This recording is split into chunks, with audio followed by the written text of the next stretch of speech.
같이 볼까요? 자, 여기서는 예술 분야에서 진경산수화에 대해서 나오는데 18세기 때는 진경산수회가 유행을 했는데 진경산수화는 우리나라의 산화를 직접 답사하고 직접 본 거지 화폭을 담은 산수화를 얘기하는데 무엇보다도 진경은 대상의 겉모습만을 묘사하지 않고 대상의 본질을 표현한 그림을 강조한 말이래요. 하지만 대상의 본질에 대한 이해는 뭐에 따라서? 작가에 따라 다르게 나타나죠. 두 작가가 나오죠. 먼저 겸재정선이 나오는데 이 겸재정선은 중국의 화법인 남종 문이나 기법을 바탕으로 우리의 산화를 주체적으로 그려냈는데 성리학의 깊은 이해를 가졌던 겸재는 재구성과 변형, 즉 과감한 생략과 과장으로 학문적 이상과 우리의 산화에 대한 감흥을 표현했대. 그리고 음과 양의 조화를 화폭에 담고자 했다라는 거죠. 그래서 그 예시가 구룡폭도에서 나와요. 이 구룡폭도에서 물줄기가 내 눈앞에 쏟아지는 듯한 감흥을 표현하기에 겸재는 앞, 위, 아래를 본 것을 모두 한 그림에 담아냈다라는 거지. 우리 한쪽으로 본 것만 이제 그리잖아요. 근데 한 번에 이제 그렸다는 거죠. 폭포수를 강조하기 위해 물줄기를 길고 곧게 내려긋고 위에서 본 물웅덩이를 과장하게 둥글게 변형했대. 그림을 보는 이들은 폭포수의 감흥에 집중할 수 있도록 슬지 않은 폭포 너머의 봉우리는 과감하게 생략했다라는 거죠. 그래서 앞에 이제 생략 나오지, 그지? 절벽은 서리빨같이 필선을 통해 강한 양의 기운을 표현한 반면에 절벽의 나무는 먹의 번짐을 바탕으로 한 무법을 통해 음의 기운을 그려냈대. 그래서 양음을 같이 했다는 거죠. 근데 또 다른 이제 작가가 있었는데 그게 단원 김홍도였대요. 이 단원 김홍도는 국가의 공식 행사를 사실대로 기록하는 화원이었는데 단원은 계산된 구도로 전대에 비해 더욱 치밀하고 박진감 넘치는 화풍을 보였는데 그는 초상화 인물을 사실적으로 묘사하고 인물의 정신까지 담으려고 한 것처럼 대상의 완벽한 재현으로 자연에서 느낀 감흥을 충실하려고 했대. 특히 중국에서 거쳐들어온 서양의 화법, 원근법과 투시법을 수용했다라는 거죠. 그래서 이 정조의 명을 받아 단원이 그린 것은 예시가 또 뭐 나와? 구룡연이 나오죠. 금강산의 구룡폭포를 직접 찾아가 그 모습을 담은 건데 흘러내리는 물줄기 폭포 넘어 보이는 봉우리 폭포 앞에 구름다리까지 사진을 찍은 듯이 그러니까 얘는 완전 사실주의였던 거야. 과장과 꾸밈 없이 보이는 그대로의 각도를 그린 것이다. 그리고 절벽 바위 하나하나의 질감을 나타나기 위해서 선의 굵기와 농담 변함을 좀 입체감 있게 표현을 했대. 그래서 이거는 나중에 진경산수화는 19세기 여러 작가들에게 영향을 미쳤다라는 의의까지 나오네요. 그쵸? 그러면 내용이 치봤을 때 1번에 여기서는 진경산수화에 대해서 나오잖아. 근데 이게 작가마다 다르게 나타날 수 있다는 거잖아요. 그쵸? 그러면 해당하는 거 몇 번일까요? 1번. 그렇지. 1번이죠. 그리고 2번에 적절하지 않은 거 영향을 받았다 했지. 그치? 3번이고요. 그리고 여기서는 명을 2번. 받다니까 명을 받았다잖아. 2번 아니에요. 4번. 여기서는 4번이 되겠죠. 말을 받아쳤다 이런 뜻인 거잖아요. 그쵸? 자, 뒤에는 문단별로 연결하는 거 나오네요. 순서대로 맨 끝에 그 다음에 이렇게 표시하시면 돼요. 4문단, 5문단, 6문단 이렇게 표시하시면 되고요. 자, 밑에 왼쪽부터 빈칸 넣을게요. 성리학, 그리고 남종, 문인화, 그리고 앞, 위, 아래, 그리고 화원, 사실적, 그리고 원근법, 투시법, 그리고 생략, 과장이라고 보시면 되고요. 옆에 어휘 가볼게요. 여기서는 순서대로 감흥, 조화, 그리고 서리빨, 본질, 전기, 박진감, 자긍심이에요. 자, 두 번째 거 이어보면 이제 사진 이후에 회화적 나오네요. 우리가 사진은 말 그대로 그림보다 더 사실적으로 나오는 거잖아요. 그치? 그러니까 그림이 그때 이제 사진이 나온 이후에 화가들은 회화의 의미에 대해서 고민하게 됐대. 그래서 그때 나온 게 인상주의와 후기 인상주의거든요. 먼저 인상주의 화가에 대해서 나와요. 인상주의 화가들은 색이 빛의 시시각각 변하기 때문에 대상의 고유한 색은 존재하지 않는다고 생각한 거야. 그러니까 빨간색은 빨간색 아니고 시시각각 맨날 변한다고 생각을 한 거예요. 인상주의 화가 대표적인 작가는 모네인데, 모네는 대상을 사실적으로 재현하는 회화적 전통에서 벗어나기 위해 빛에 따라 달라지는 색채와 그에 따른 순간적인 인상을 표현하고자 한 거예요. 그때. 그래서 대상의 세부적인 모습보다는 전체적인 분위기, 느낌, 빛의 효과에 주목을 했는데, 그 결과 빛에 의한 대상의 순간적인 인상을 포착하여 대상을 빠른 속도로 그려내었다라는 거죠.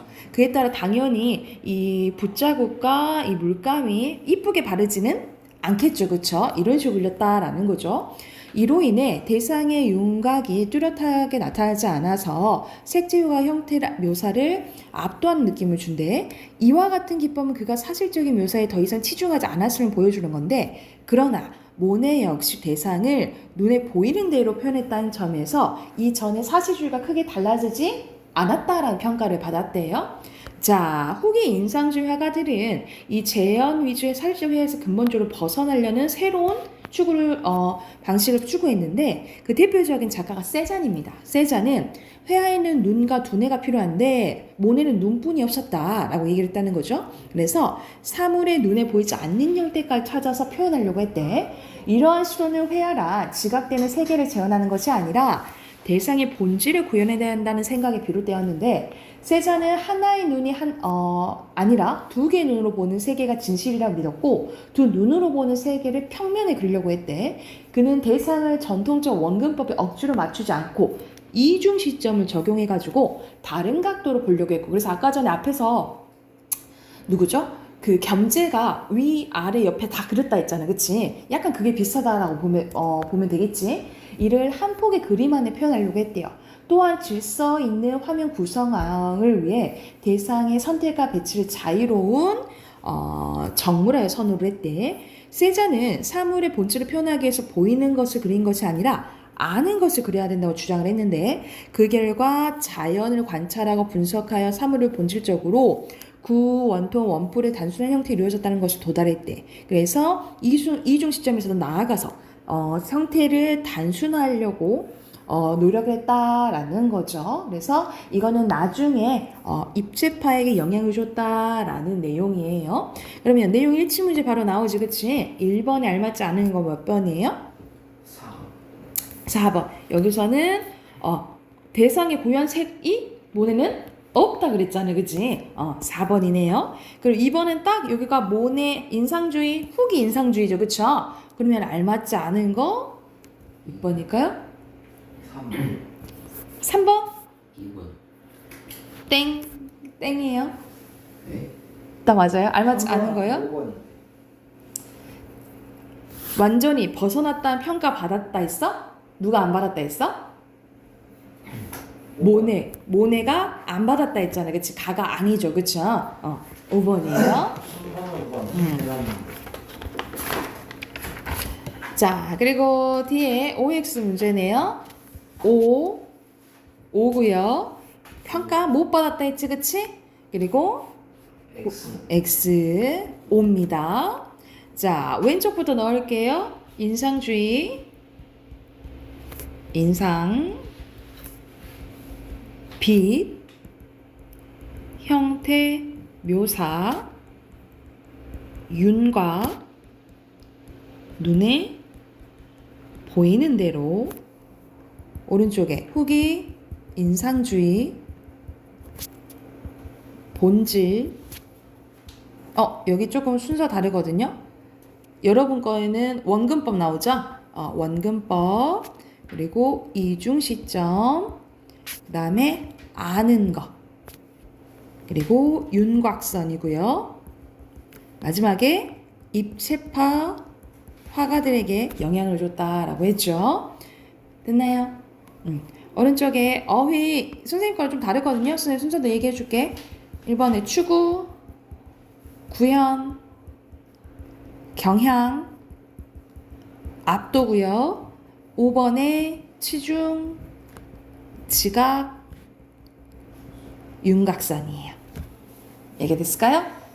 앞에 여러분 그거 안 풀었잖아. 다음 주까지 충분히 풀 수 있겠죠?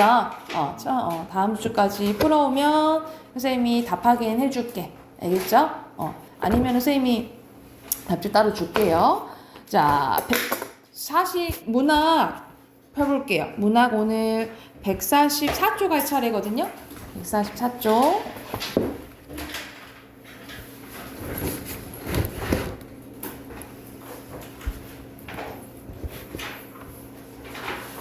자, 우리 앞에서 다 소설 했고, 우리 이제 오늘 수필이랑 극 할 차례거든요. 우리가 문학 하면은 네 가지 기억하면 돼. 문학의 갈래에는 시, 소설, 수필, 극이 있어요. 이렇게 네 가지가 있는데, 여러분 수필은 계속 많이 했잖아. 그치? 수필은 뭐지?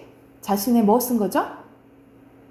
경험, 그렇지. 자신의 경험을 자유롭게 쓴 거지. 그래서 글쓴이가 일상에서 체험하거나 느낀 바를 간단하게 경험 이렇게 보시면 돼요. 이 경험을 내용이나 형식에 제한받지 않고 자유롭게 쓴 글을 뭐라고 해? 수필이라고 하죠. 그렇죠? 근데 여러분이 이제 시험을 보면은 항상 갈래 문제가 나와요. 시의 전체적인 특징, 소설의 특징, 수필의 특징, 수필의 특성 되게 중요해요. 첫 번째, 자기 고백적입니다. 자기 고백적 무슨 뜻이야? 자신의 속마음을 솔직하게 얘기하는 거, 솔직하게 얘기하는 것을 고백적이라고 하고요. 자, 자유로운 형식이라 했죠, 그쵸? 그래서 무형식이라고 보시면 되고, 형식이 대체적으로 없다라고 보시면 돼요. 예외적인 게 있는데, 이거는 이따 설명해 줄게. 그리고 제재가 다양합니다. 그러니까 소재가 다양하다라고 보면 돼. 그러니까 여러분이 뭐 쓰고 있는 안경이 소재가 될 수도 있고, 뭐 연필이 소재가 될 수도 있고, 그래서 우리 몸 주변에 잡다한 것들이 다 소재가 될 수 있어요. 이걸 뭐라 할까? 같은 말로. 우리 몸을 한자로 해봐. 채 말고. 몸채 말고요. 오케이. 변, 잡기적이라고. 우리 몸 주변에 잡다한 것들 다 기록할 수 있다 이렇게 생각하시면 돼요. 말 그대로 소재가 다양하다라고 생각하시면 됩니다. 그리고 글쓴이만의 개성이 드러나고요. 그래서 개성적. 자, 대표적인 게 일기거든요. 우리 일기 전문가 따로 있나? 아니잖아. 누구나 쓸 수 있잖아. 그치? 그래서 비전문적이라고 보시면 돼요. 비전문적이고요. 다른 산문 양식에 비해 우리가 산문 양식은 줄거리 형태를 산문이라고 하거든요. 그래서 소설 이게 다 산문이야. 시는 뭐라 그럴까? 무슨 문이라 할까? 시에는 뭐가 있지? 가장 큰 특징? 그렇지. 그래서 시는 운문이라 해요. 시는 운문이라고 보통 줄거리 형식은 뭐라 한다? 산문. 산문 양식인데 대체로 짧다라고 생각하시면 되고요. 추가적으로 쓰면 우리가 일기를 쓰면 그나마 좀 남길 만한 일을 쓰잖아요. 그치? 그래서 자, 교훈적이고요. 교훈적. 그리고 당연히 경험 쓴 거니까 사실적이겠죠? 사실적. 그리고 보통 생각이 들어가서 뭐 주관적인 특징이 수필의 특징이라고 생각을 하시면 됩니다. 자, 밑에는 수필에 이제 갈래에 나와 있는데 크게 여기서는 내용에 따라 경수필, 중수필, 진술 방식에 따라 교훈적, 희곡적, 서정적, 서사적 나오는데 사실 이렇게까지 많이 나누질 않아요. 그래서 알아둬야 될 건 이것만 알아두시면 됩니다. 경수필과 중수필 알아두시면 되는데 가벼울 경자와 무거울 중자예요. 그래서 주제가 좀 가볍고 좀 주제가 무겁고 이렇게 생각을 하시면 돼요. 그래서 일상에서 경험한 일에 대한 생각과 느낌을 쓴 수필이 경수필인데 얘 한번 써볼게. 얘가 대표적으로 아까 말했던 일기, 편지, 독후 감상문, 기행문 이런 것들이 대표적인 예거든요. 근데 선생님이 수필은 형식이 있다고 했어? 없다 했어? 없다고 했지, 그치? 근데 여기 편지와 기행문은 약간의 형식이 있어요. 자, 어떤 형식이 있냐면 우리 편지 시작할 때 거의 똑같지? 안녕, 누구야? 잘 지냈니? 이렇게 인사하잖아. 그치? 그래서 자, 편지는 첫 번째 첫인사는 서두, 첫인사라고 하는 서두. 그리고 편지를 쓰는 데는 이유가 있겠죠. 하고 싶으면 전할 말이 있잖아. 그치? 그 부분을 사연이라고 하고요. 그리고 끝인사 하잖아. 이만 잘 지내 하고 인사하잖아요. 끝인사를 결미 이렇게 보시면 됩니다. 그래서 서두, 사연, 결미라는 약간의 형식이 있고요. 자, 기행문은 어디 갔다 와서 쓴 거야? 오케이, 여행 갔다 와 쓴 거야. 그러면 어떤 게 필요할까? 뭐가 필요할까요? 내가 어디 갔다 왔다라는 장소를 써야 되겠잖아, 그치? 그러면 그걸 뭐라 그럴까? 내가 여기 서울 갔다가 인천 갔다가 여기저기 갔어. 초성 힌트. 이응지시예요. 여자. 오케이, 여정. 그리고 거기서 보고 들은 거. 한자로 해보세요. 보고 들은 거.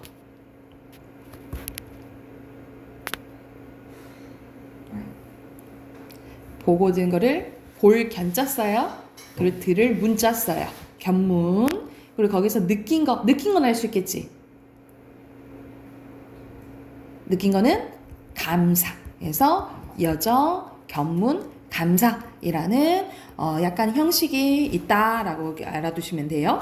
그리고 밑에 중수필은 보통 사회적, 학문적, 철학적인 문제에 대해서 논리적으로 쓴 글을 얘기를 하는데 예시가 평론, 논리적으로 평가한 글 또는 칼럼을 얘기하거든요. 칼럼은 신문란 중에 그 신문 기자가 어떤 사회적인 문제에 대해 쓴 걸 칼럼이라고 해요. 그래서 조금 주제가 무겁고 보다 아까 전에 선생님 수필은 주관적이라 했잖아, 그치? 이거는 약간의 사회적이고 객관적인 조금 느낌을 준다라고 보시면 됩니다. 중수필은. 그래서 수필은 경수필과 중수필 기억을 해두시면 되고요. 자, 밑에 보면은 희곡이 나와 있네요, 그쵸? 자. 극은 두 가지로 나뉘어집니다. 대체적으로 희곡과 시나리오로 나뉘어져요, 여러분. 자, 근데 드라마 대본도 따로 있긴 한데 보통 시나리오에 이제 포함해서 얘기하기도 하거든요. 그래서 희곡은 연극의 대본, 시나리오는 뭐의 대본? 영화나 드라마의 대본이라고 생각하시면 돼요. 그래서 각각 소설과 많이 비교를 하거든요. 대조를 많이 하는데 희곡과 시나리오 크게 있다라고 보시면 되고 여기는 특히 희곡에 대해서 나오네요. 자, 희곡은 목적이 무대 상연입니다. 무대에서 보여주는 게 목적이라고 생각하시면 돼요. 그래서 희곡은 무대 상연을 전제로 한 뭐의 대본? 연극의 대본이요. 연극의 대본. 자, 이 특징 바로 나와 있네요. 무대 상연을 전제로 하기 위해서 시간적, 공간적 제약, 등장인물의 수의 제약을 많이 받아요. 우리가 무대는 한정돼 있잖아요, 그치? 그러니까 장소를 이렇게 뒤에 배경으로 조금 바꿀 수는 있지만 한계가 있다 이 말이야. 왜냐면 전쟁 상황에서 갑자기 200명도 많다. 뭐 2억 명 이렇게 올라갈 수 있어? 몰라, 못 올라가잖아, 그치? 그래서 시간적, 공간적 등장인물 수의 제약을 많이 받는다라고 보시면 되고요. 이건 가장 이제 소설과 시나리오의 가장 큰 차이라고 생각하시면 돼요. 그리고 무대 위에 등장인물의 대사와 행동을 통해서 사건이 전개된다라고 생각하시면 됩니다. 우리가 소설에서 말해주는 사람을 뭐라 그러지?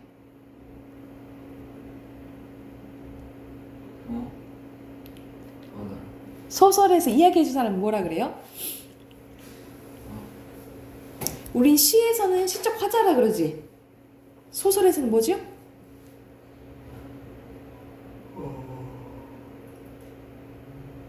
무슨 자야? 말하는 사람이니까 무슨 자겠지? 화자. 시에서는 화자, 소설에서는 서술자라고 해요. 근데 자, 희곡에서는 서술자가 있어 없어? 서술자가 없어요. 말해준 사람이 없어. 그래서 인물의 대사와 행동을 통해서 뭐가 전개된다? 사건이 전개된다라고 보시면 돼요. 이것도 가장 큰 소설과의 차이점이라고 보시면 돼요. 소설과의 차이점이야. 그리고 등장인물의 성격과 의지가 만들어내는 극적 대립과 갈등이 있어요. 이거는 공통점이라고 보시면 됩니다. 이거는 뭐와의 공통점? 소설과 시나리오와의 공통점이라고 보시면 돼요. 다 갈등이 드러난다라고 보시면 되고요. 모든 사건을 무대 위 배우의 행동을 통해서 지금 일어난 사건을 현재화한다라고 보시면 돼요. 그래서 현재형 문학이라고 하거든요. 이 현재형이 뭐냐면 예를 들어서 동욱이가 일어선다, 동욱이가 발로 찬다 이런 식으로 현재형으로 이제 서술이 된다라고 생각을 하시면 돼요. 여기까지 됐을까요? 그리고 옆에는 희곡의 3요소입니다. 희곡의 3요소는 해설, 대사, 지시문이에요. 해설, 대사, 지시문인데 자, 말 그대로 소설에선 서술자가 있는데 희곡엔 서술자가 없다 했잖아요. 그치? 근데 희곡에서 어떤 상황인지 처음에 설명을 해줘야 될 거 아니에요. 그쵸? 그 부분이 해설이라고 생각하시면 돼요. 그래서 희곡의 첫머리에서 등장인물, 무대장치, 배경 등을 설명해 주는 말을 해설이라고 하고요. 자, 대사는 말 그대로 등장인물이 하는 말이죠. 근데 세 가지 종류가 있어요. 대화, 독백, 방백. 대화는 티키타카 주고받는 걸 얘기하는 거고요. 독백은 이게 독이 홀로 독자예요. 그래서 혼잣말 하는 걸 독백이라고 하고, 자, 방백 별표 쳐놓자. 방백은 희곡만의 특징입니다. 자, 무대 안에 같이 있어. 그런데 자, 내가 그 관객한테만 들리고 다른 인물들한테는 안 들린다라고 약속하는 말을 방백이라고 해요. 당연히 무대에 이렇게 같이 있는데 어떻게 안 들리겠어, 그치? 그런데 관객한테만 들리고 다른 인물들은 못 들었다고 약속을 한 게 방백이라고 생각을 하시면 됩니다. 그리고 지시문은 두 가지가 있어요. 무대 지시문 그리고 행동 지시문. 그래서 보통 대사와 행동 지시문을 통해서 사건이 전개가 된다라고 기억을 해두시면 됩니다. 자, 밑에 희곡의 구성 단계입니다. 우리가 소설의 구성 단계는 뭐지? 발단, 전개, 위기, 절정, 결말이지, 그치? 근데 자, 희곡은 조금 달라요. 발단, 전개까지는 똑같아. 근데 뭐가 없어?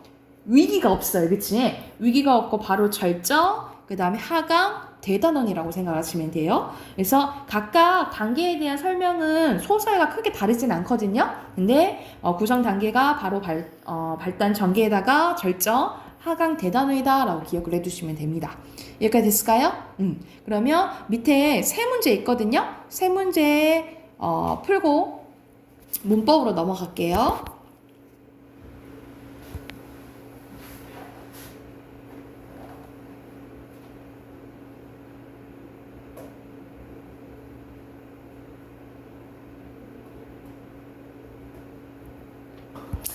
됐나요? 자, 1번에 알맞지 않은 거 2번이죠. 사회적인 문제도 다룬다 했잖아요. 중술피 같은 경우에는. 그죠? 자, 그리고 2번의 순서대로 연극, 제약. 오케이. 그리고 3번에 보면은 자, 등장인물들이 주고받죠. 대화 있죠? 독백 없고요. 무대 지시문 바람 부는 소리 있잖아요. 그쵸? 그리고 가로 있는 거 행동 지시문 있죠? 방백 없어요. 2번, 5번이에요. 자, 문법 몇 쪽 피시면 되냐면 106쪽 할 차례네요.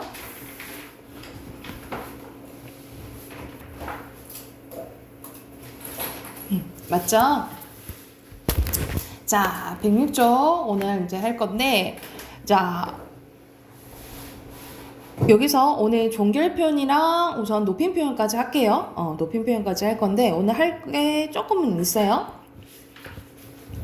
자, 종결 표현은 우리 말 그대로 종결, 끝내주는 표현이라고 생각하시면 돼요. 뭘 끝내줘? 문장을 끝내주는 표현이에요. 그래서 문장을 끝내는 표현으로 서술어의 종결 어미에 따라서 우리가 여기서 어미가 나오는데 우리가 어미가 뭐지? 어간 어미. 기억나나요? 네. 어미는 뭐죠? 붙는 거.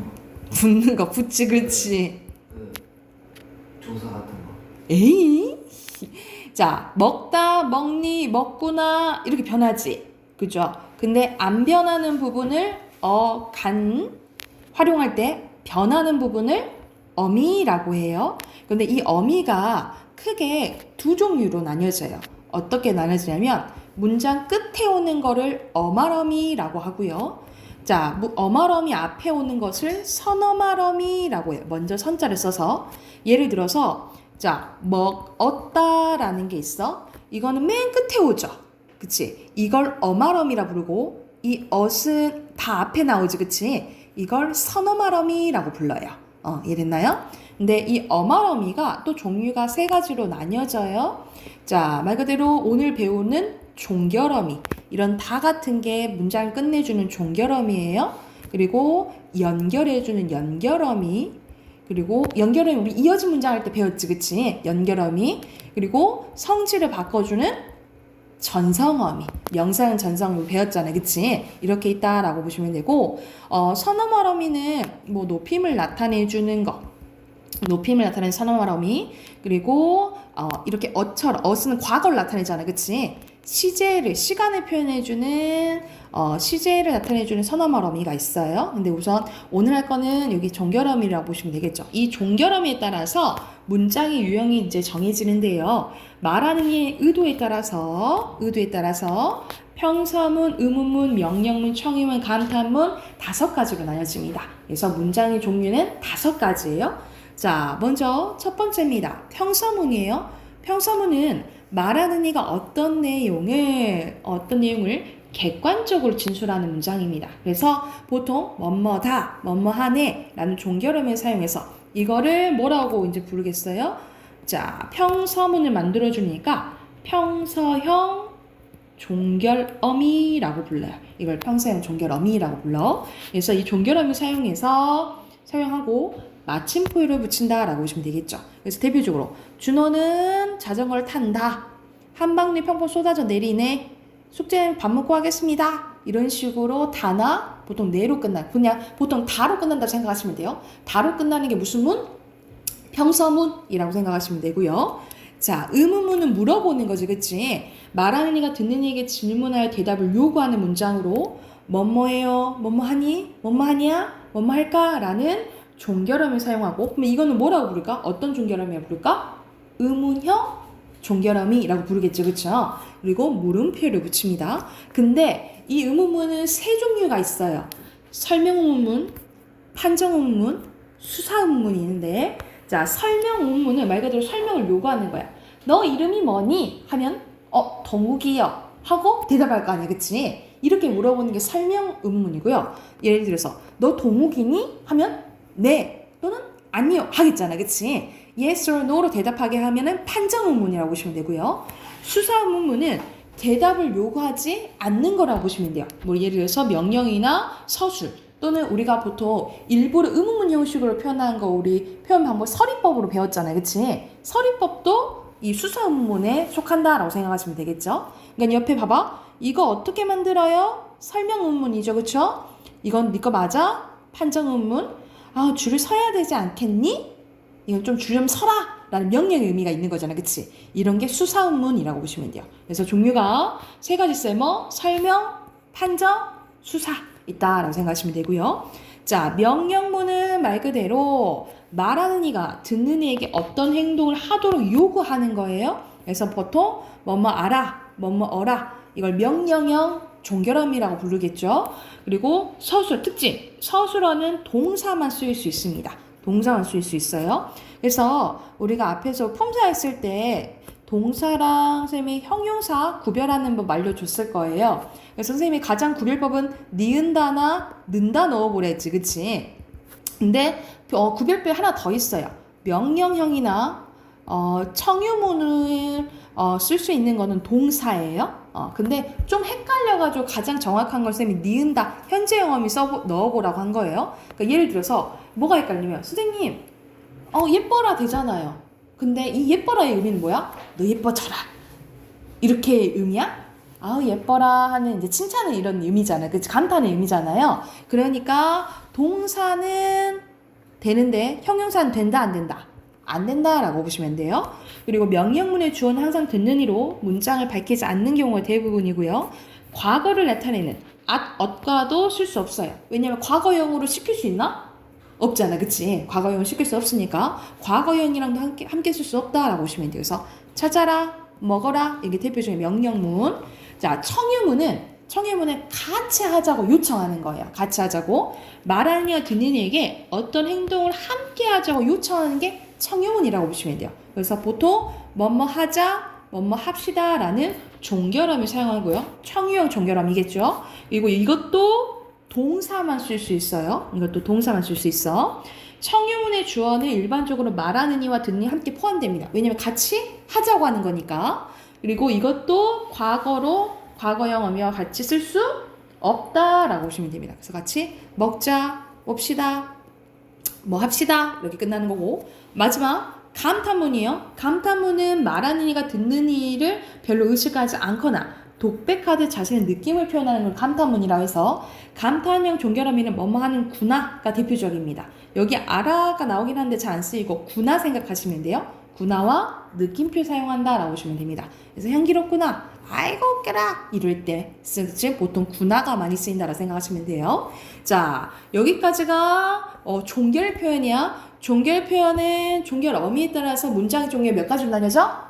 5가지 순서대로 평서문, 의문문, 명령문, 청유문, 감탄문이에요. 근데 특히 의문문은 3가지로 나뉘어진다 했죠. 어떻게 나뉘어진다 했어?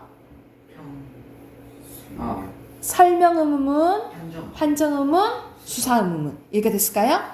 그러면 그 다음 걸로 넘어가도 될까요? 높임 표현 넘어갈게요. 높임 표현.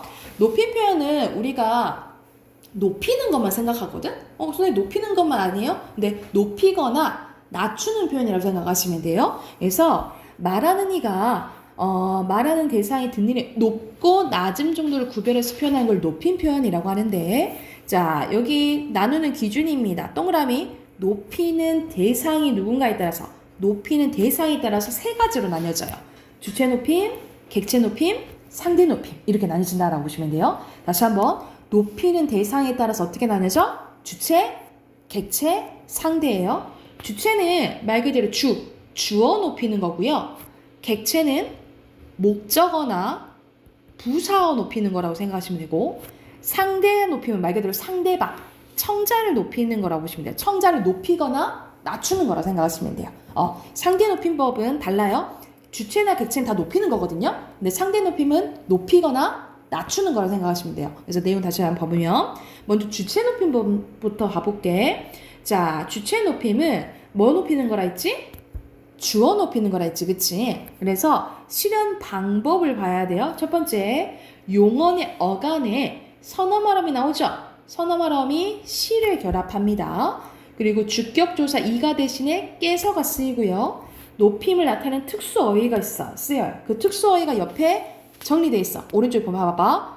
계시다, 주무시다, 돌아가시다, 드시다 또는 잡수시다, 편찮으시다, 말씀, 대, 진지가 대표적인 주체 높임 선어말음이라고 주체를 나타내는 주체 높임을 실현하는 특수어휘라고 생각을 하시면 됩니다. 그래서 예시 한번 봐볼까? 여러분 봐봐. 할머니께서 주격조사 깨서 쓰였죠, 그쵸?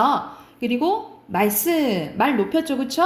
그리고 하신다에서 시, 선어말음이 시가 쓰였다라고 보시면 돼요. 그래서 봐봐. 여기서는 시가 여기 어말음이 앞에 나오잖아요, 그치? 그래서 선어말음이라고 부르는데 얘를 뭐라고 부르냐면 주체 높임 선어말음이라고 불러요.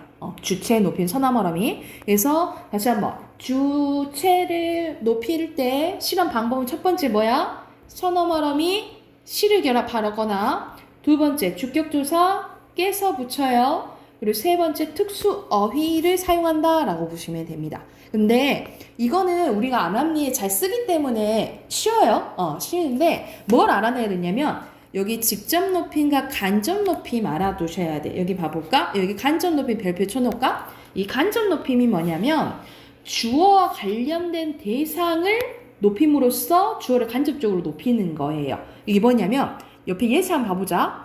할머니께서는 걱정거리가 있으시대. 근데 있는 게 뭐야? 할머니가 있는 게 아니라 걱정거리가 있는 거지, 그치? 그래서 이 걱정거리를 높임으로써 간접적으로 주어를 높이는 게 간접 높임이에요.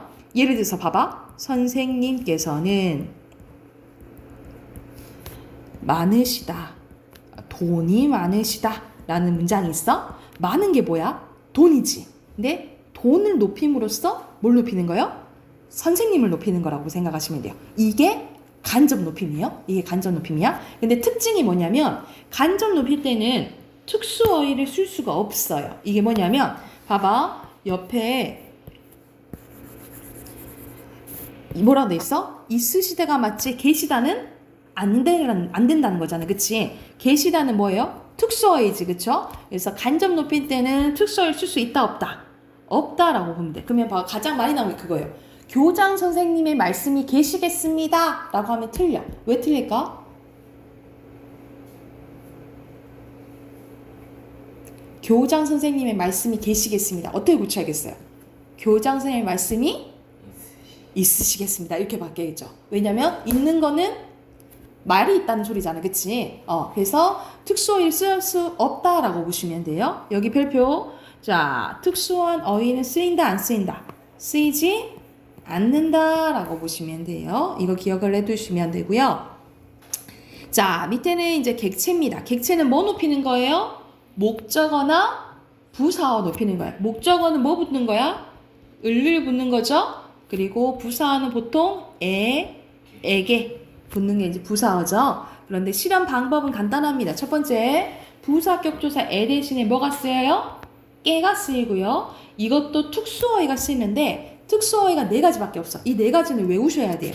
이 4가지를 외워야지 이게 쓰면 객체다 바로 알 수 있겠죠. 못이다, 여쭈다. 여쭈다는 여쭙다랑 똑같아요. 배다, 뵙다도 똑같고 들이다. 그래서 못이다, 여쭙다, 배다, 들이다. 못이다, 여쭈다, 배다, 들이다가 무슨 높임법을 나타내는 거야? 객체 높임법이에요. 다시 한번 4가지 뭐라고? 못이다, 여쭈다, 뵙다, 들이다. 이게 쓰이면 무슨 높임법? 객체 높임법. 이렇게 생각을 하시면 됩니다. 자, 마지막이요. 마지막 상대 높임법인데 상대 높임법은 말하는 이가 듣는 이를 높이거나 여기 보이죠? 낮추는 것도 포함돼요. 높이는 것뿐만 아니야. 말하는 이가 듣는 이, 말 그대로 청자 있죠? 청자를 높이거나 낮추는 것을 상대 높임법이라 하는데 이것도 종결 어미를 통해서 실현돼요. 맨 끝에 종결 어미를 통해 실현되는데 이 어미에 따라 상대 높임의 등급이 결정이 됩니다.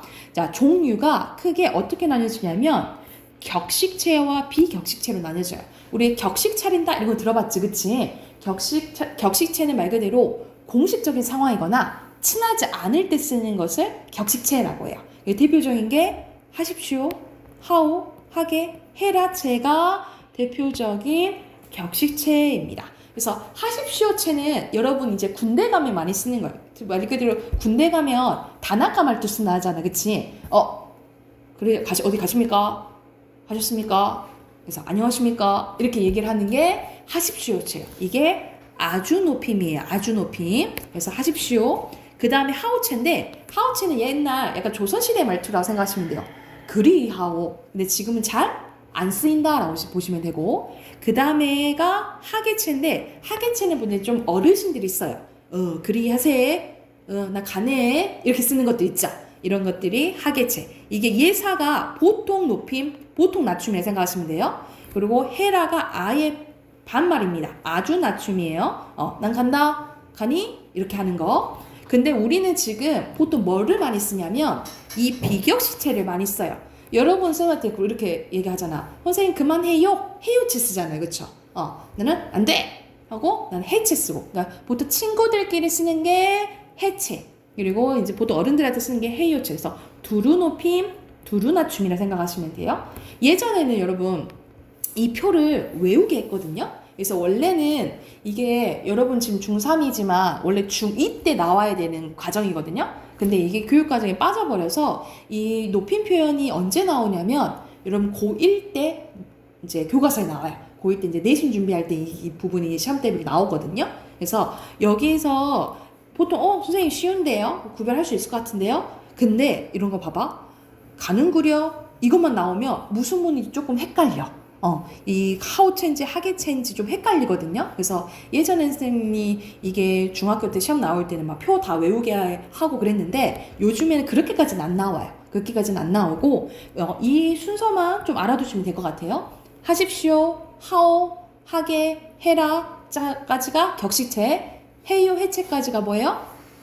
비격시체. 이렇게 생각하시면 됩니다. 그래서 다시 한번 자, 높임 표현이요. 높임 표현은 어떤 것을 높이거나 낮은 정도를 구별하는 거야. 그래서 높이는 대상에 따라서 세 가지 어떻게 나누신다 했어요? 주체, 객체, 상대 높임법. 주체는 주어 높이는 거죠. 그래서 실현 방법이 시, 선어 말하면 시, 그리고 깨서가 쓰이고 특수어에 쓰인다 했어요. 그쵸? 객체는 목적어나 부사어 높이는 거에서 부사격 조사 깨가 쓰이고요. 선생님 이거는 4개 외우라 했지, 그치? 못이다, 여쭙다, 뵙다, 들이다는 객체를 나타내는 특수어이. 그리고 상대 높임법은 청자를 높이거나 낮추는 거라 했어요. 그래서 격식체와 비격식체로 나뉘어지고 순서대로 어떻게 외우라고? 하십시오, 하오, 하게, 해라, 해요, 해체라고 보시면 됩니다. 이해됐나요? 자, 진도는 여기까지 나가고 숙제 내줄게요. 좀 숙제 내주고 좀 일찍 끝내줄게. 여기 있죠? 네. 110쪽.